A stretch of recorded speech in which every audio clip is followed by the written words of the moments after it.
नमस्कार सभी को। कैसे हैं आप सब? आशा करती हूँ आप सभी अच्छे होंगे। ये आज मैं एक नई कहानी के साथ नई वीडियो की शुरुआत कर रही हूँ। मुझे आशा है कि आपको ज़रूर पसंद आएगी। तो चलिए शुरू करते हैं। एक बार पृथ्वी का भ्रमण करते हुए नारद मुनि को उनके एक खास भक्त ने याद किया जो नगर का एक सेठ था। सेठ ने नारद जी का अच्छे से स्वागत सत्कार किया एवं उनसे प्रार्थना की कि आप कोई ऐसा आशीर्वाद दें जिससे हमें बच्चा हो सके। नारद जी ने सेठ से कहा कि तुम चिंता ना करो, मैं अभी भगवान नारायण से मिलने जा रहा हूँ। उन तक तुम्हारी प्रार्थना मैं पहुँचा दूँगा। वे अवश्य ही कुछ करेंगे। वे अपने भक्तों की ज़रूर सुनते हैं। नारद भगवान नारायण से मिलने पहुँचे और उन्हें सेठ की सारी व्यथा बता दी। भगवान बोले कि उसके भाग्य में संतान सुख नहीं होने के कारण कुछ नहीं हो सकता है। उसके कुछ समय बाद नारद ने अपने एक दिए के ऊपर एक तेल भरकर उसे अपनी हथेली पर रखकर पूरे विश्व की यात्रा की। अपनी यात्रा उन्होंने विष्णु धाम आकर ही पूरी की। ऐसा करते हुए जब उनकी विश्व की यात्रा पूरी हो गई तो वे मन ही मन बहुत इतरा रहे थे। उन्हें अपने मन में बहुत ही घमंड हो रहा था और मन ही मन सोच रहे थे कि उनसे जैसा तो कोई भी नहीं कर सकता है। ऐसा करते हुए जब वो विष्णु धाम पहुँचे तो उन्हें अपने यात्रा पर बहुत घमंड हो गया था। उनसे ज़्यादा ध्यानी और विष्णु भक्त तो कोई नहीं है, ऐसा उनके मन में विचार आने लगा। अपने इसी घमंड के कारण नारद ने दोबारा पृथ्वी लोक पर आए और उसी सेठ के घर पहुँचे। वहाँ नारद ने देखा कि सेठ के घर में 4 छोटे छोटे बच्चे घूम रहे हैं। नारद ने जब यह देखा तो उनके मन में तरह तरह के प्रश्न उठने लगे। तो नारद जी ने यह जानने के लिए सेठ से पूछा कि वह संतान किसकी है। ऐसा कहकर सेठ जी के चेहरे पर बहुत ही संतुष्टि के भाव नजर आ रहे थे और नारद जी का चेहरा आश्चर्य से भरपूर दिखाई दे रहा था। उन्हें समझ नहीं आ रहा था कि ऐसा कैसे हो सकता है। उन्हें अपने आप पर ज़्यादा घमंड जो हो गया था तो ऐसा सोचते रहते हैं। और फिर सेठ जी का जवाब आगे सुनते हैं। तो सेठ जी कहते हैं कि नारद जी ये बच्चे तो आपके ही हैं। ऐसा सुनकर नारद जी बहुत खुश नहीं हुए। वे फिर से असमंजस में पड़ गए और कहा कि सेठ जी आप मुझे स्पष्ट बताएं। सेठ बोला एक दिन एक साधु घर के सामने से निकल रहे थे। कह रहे थे कि 1 रोटी दो तो 1 बेटा और 4 रोटी दो तो 4 बेटे। मैंने उन्हें 4 रोटी खिलाई।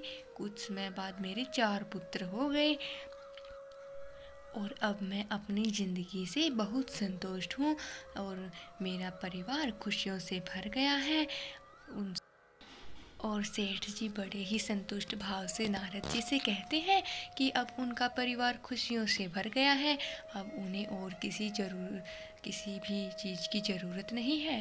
तो इस बात से नारद जी बहुत नाराज़ हुए और सीधे विष्णु जी के पास जा पहुँचे और नारद जी को देखते ही भगवान विष्णु अत्यधिक पीड़ा से कराहने लग गए। उन्होंने नारद जी से बोला मेरे पेट में भयंकर रोग हो गया है और जो व्यक्ति अपने हृदय से लहू निकालकर मुझे देगा उसी से मुझे आराम मिलेगा। नारद जी ने पूरी दुनिया को विष्णु की व्यथा बता दी पर कोई भी व्यक्ति तैयार नहीं हुआ। तो ऐसा सोचकर नारद जी सोचने लगे मैं अब क्या करूं।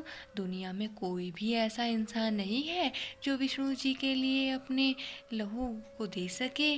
तो ऐसा विचार करते हुए नारद जी जब यह बात एक साधु को बताते हैं तो साधु बहुत खुश होता है और उसने एक छुरा अपनी जेब से निकाला और अपने सीने में घोंपने लगा और बोला मेरे प्रभु की पीड़ा यदि मेरे लहू से ठीक होती है तो मैं अपना लहू निकालकर तुम्हें दे दूंगा। जैसे ही साधु ने लहू निकालने के लिए चाकू अपने सीने में घोंपना चाहा तभी भगवान विष्णु वहाँ पर प्रसन्न होकर प्रकट हो जाते हैं और अपने भक्त की जान बचाने के लिए जैसे ही वो वहाँ पर आते हैं तो वे उन्हें देखकर हैरान रह जाते हैं। और भगवान आते भी क्यों ना, क्योंकि उनके लिए तो उनके भक्त ही सर्वोपरि हैं।